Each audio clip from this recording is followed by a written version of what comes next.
Hello, আসসালামু আলাইকুম everyone. কেমন আছো তোমরা? আশা করি তোমরা সবাই ভালো আছো। তো আল্লাহ তাআলার রহমতে আমি অনেক ভালো আছি। পরিবারের অবহেলা গল্পের সিজন 2 নিয়ে চলে আসছি। চলো বেশি কথা না বাড়িয়ে গল্প শুরু করা যাক। তোকে আমার নিজের ভাই বলতেও ঘৃণা লাগতেছে। কেমনে পারলি? তোকে কোনটা দেইনি? যা চেয়েছিস তাই দিয়েছি, তারপরেও তুই চুরি করলি, তাও আবার নিজের ভাইয়ের ঘরে। কেমনে পারলি তুই? তোকে আমার ভাই বলে পরিচয় দিতেও ঘৃণা লাগতেছে। আমি বললাম, ভাইয়া বিশ্বাস করো, আমি চুরি করিনি। কিভাবে চেনটা আমার পকেটে আসলো আমি জানি না। তখন পাশ থেকে ভাবি বলল, তুই জানিস না তো হাওয়ায় ভেসে ভেসে তোর পকেটে চেন গেল। ভাইয়ার কথা শুনে অনেক কষ্ট লাগছিল, তাই দৌড়ে মার কাছে গেলাম, মায়ের পায়ের পা ধরে বসে গেলাম। বললাম, আম্মু বিশ্বাস করো, আমি চুরি করিনি। এইটা আমার পকেটে কিভাবে আসলো সত্যি আমি জানি না। আম্মু বিশ্বাস করো আমাকে। আম্মু আমার থেকে তা পাটা সাজিয়ে নিল এবং আমার বুকে জোরে একটা লাথি মারলো। আমি আম্মুর লাথি পেয়ে দূরে সেঁকটে পড়লাম এবং মাথায় অনেকটা ব্যথা পেলাম। আমি মাথায় হাত দিয়ে উঠে দাঁড়ালাম। তারপর আমি অনুভব করলাম কে যেন আমার পিঠে লাঠি দিয়ে আঘাত করতেছে। পিছে তাকিয়ে দেখি আমার বাবা, সে লাঠি দিয়ে একের পর এক আমার পিঠে মারতে লাগলো।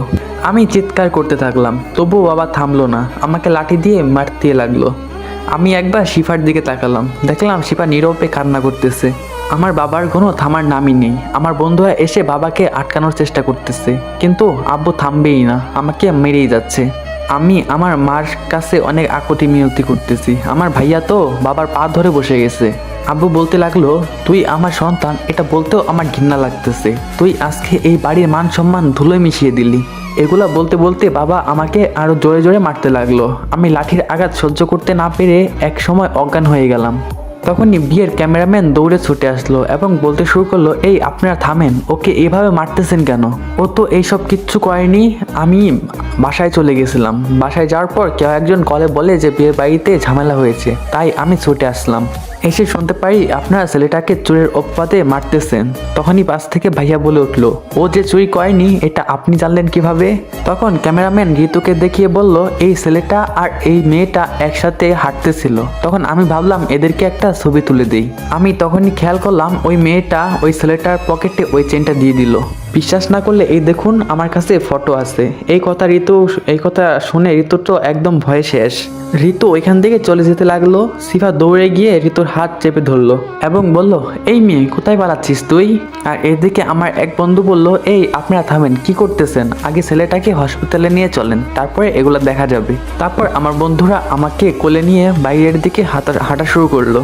তখন আমার বাড়ির লোক পিছন থেকে বলল, ওই দাঁড়া, আমরাও যাব। তখন আমার বন্ধুরা বলল, আপনাদের যাইতে হবে না, ও তো আপনাদের কেউ হয় না। তারপর আমার বন্ধুরা মিলে একটা রিক্সা নিল। আমার পরিবারের সবাই অনেক কষ্ট পাইছে। বাবাও অনেক অনুতপ্ত, আর মা তো কান্না করতে করতে শেষ। তারপর ওরা একটা রিক্সা নিল হাসপাতালে যাওয়ার জন্য। আমার পরিবারও আমাদের পিছু নিল।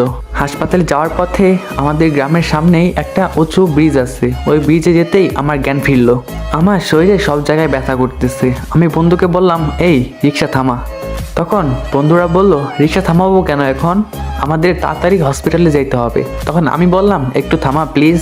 তখন রিক্সাওয়ালাকে বলল, এই রিক্সা থামান, ওর মনে হয় কষ্ট হচ্ছে। তারপর রিক্সাওয়ালা রিক্সা থামিয়ে দিল। আমি রিক্সা থেকে নেমে ওদের থেকে একটু সাইড হয়ে দাঁড়ালাম। তখনই আমার বাড়ির লোক এসে বলল, এই তোমরা রিক্সা থামিয়েছো কেন? তখন আমার বন্ধুরা বলল, দাঁড়ান, ও জানো আমাদের কি বলবে। তখন আমি সবাইকে উদ্দেশ্য করে বললাম, আমি যদি বেঁচেও থাকি, আমার গায়ে এই চোর নামক সিলটা সারা জীবনই থেকে যাবে, যেটার কষ্ট আমাকে তিলে তিলে শেষ করে দিবে। আমি বন্ধুদের উদ্দেশ্য করে বললাম, তোরা আমাকে অনেক ভালোবাসিস জানি, তোরা আমার জন্য অনেক কষ্ট করেছিস, আর আমার জন্য তোদের কষ্ট করতে হবে না। বলেই আমি দিলাম দৌড়। ওরাও আমার পিছন পিছন দৌড় দিল, সাথে ভাইয়াও আমার পিছন পিছন দৌড় দিল। কিন্তু ওরা আমাকে ধরার আগেই আমি উঁচু ব্রিজ থেকে দিলাম নিচে লাফ। আমি অনেক ওপর থেকে নিচে পড়তেছি পানির মধ্যে, তাও আবার হাসি মুখে। এক সময় পড়েই গেলাম পানিতে। আমি পড়ে যাওয়ার সাথে সাথেই আমার সঙ্গে আমার ফ্রেন্ডটাও ঝাঁপ দিতে চাইলো, কিন্তু রিক্সাওয়ালা চাচা তাদের থামিয়ে দিয়েছে। এখান থেকে ঝাঁপ দিও না, বেঁচে থাকার সম্ভাবনা খুবই কম, চলো নিচ থেকে আমরা ওকে খুঁজি। তারপর ওরা রিক্সাওয়ালা চাচার সাথে ব্রিজ দিয়ে নিচে নেমে আমাকে তারা খুঁজতে লাগলো।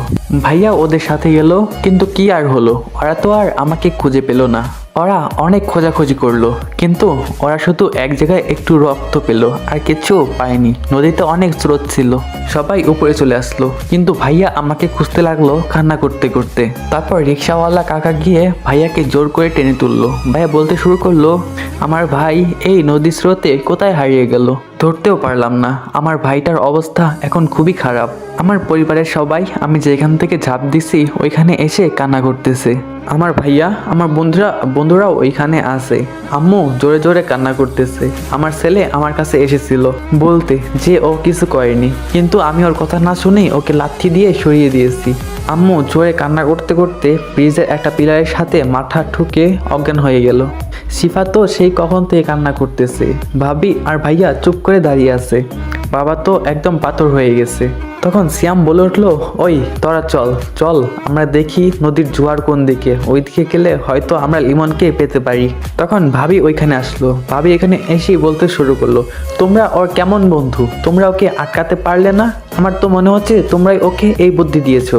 তখন পাশ থেকে ভাইয়া জোর গলায় বলে উঠলো, এই চুপ থাক তুই, তোর জন্যই আজকে আমার ভাইয়ার এই অবস্থা।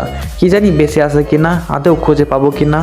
তোর জন্যই আজকে আমি আমার ভাইকে হারলাম, তোকে আমি কালকে ডিভোর্স দিব।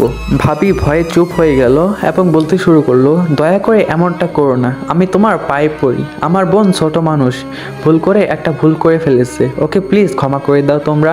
তখন ভাবির ছোট বোন মানে ঋতু বলে উঠলো, এখন আমাকে দোষ দিচ্ছ, দোষটা তো তোমারই, তুমি তো আমাকে এমনটা করতে বলছো, এখন পোল্টি খাচ্ছ, দোষটা তো তোমারই, সবার সামনে স্বীকার করো যে তুমি আমাকে এইসব করতে বলছিলা।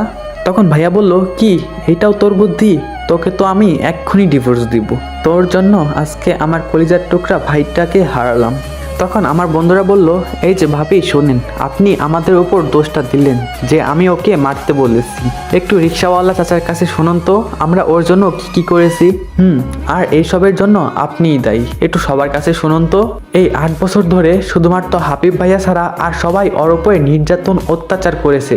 ছেলেটা মুখ বন্ধ করে সব কিছু 8 বছর ধরে সহ্য করে এসেছে।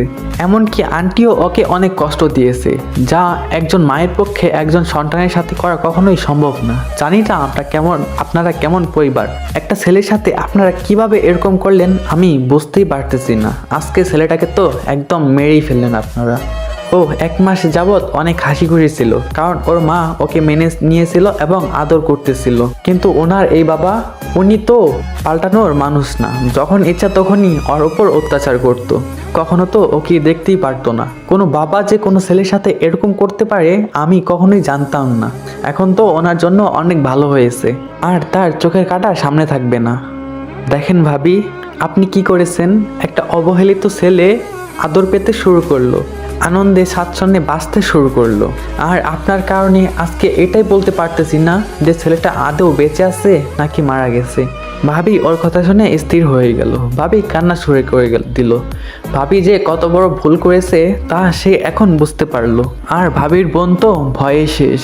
পাশ থেকে আরেক বন্ধু বলে উঠলো, জানি না আপনারা আমার কথাটা কিভাবে নিবেন, আমার কথার জন্য আজকে আমাকে মারতেও পারেন, কিন্তু আজকে আমি এই কথাটা বলবই। লিমনের জন্মদাতা পিতা ওর সাথে যে ব্যবহার করেছে, লিমনের জায়গায় যদি আমি হতাম তাহলে ওনার সাথে খারাপ ব্যবহার করে আমি বাসা থেকে বের হয়ে যেতাম। কিন্তু লিমন শত কষ্ট করেও থেকেছে আপনাদের মাঝে। ওই থাক, বাদ দে, একটা নিষ্ঠুরতম পরিবারের সাথে তোরা কি কথা বলতেছিস? এমন বাবাদের তো সম্মানই দেওয়া উচিত নয়। চল আমরা লিমনকে খুঁজতে যাই। বলেই ওরা আমাকে খুঁজতে লাগলো রাস্তার পাড়ে পাড়ে। এই কথা শুনে তো বাবা একদম রাস্তায় বসে গেল। শিফা দৌড়ে গিয়ে বাবাকে ধরলো। বাবা তো জোরে জোরে কান্না করতে লাগলো। আমি আমার ছেলেটার ওপর অনেক অত্যাচার করেছি, যেটা ও হাসি মুখে সহ্য করে গেছে। প্রতিদিন ও আমার কাছে এসে কলেজে যাওয়ার জন্য টাকা চাইতো, কিন্তু আমি ওকে দিতাম না। ও আমার কাছে এসে কান্না করতো, কিন্তু আমি কখনোই ওর চোখের পানির দিকে তাকাইনি। এমনকি ওর চোখের পানি আমার সহ্যই হতো না। আমি কত নিষ্ঠুর।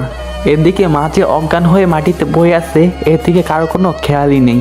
হঠাৎ শিফার চোখ পড়লো সেই দিকে। তারপর সবাই ধরাধরি করে আমাকে হসপিটালে নিয়ে যাওয়া হইলো। এই গাইস ওয়েট, তোমরা কি লাইক বাটন এবং সাবস্ক্রাইব বাটনে চাপ দিছো? না দিলে তাড়াতাড়ি দাও। চলো গল্পে ফেরা যাক।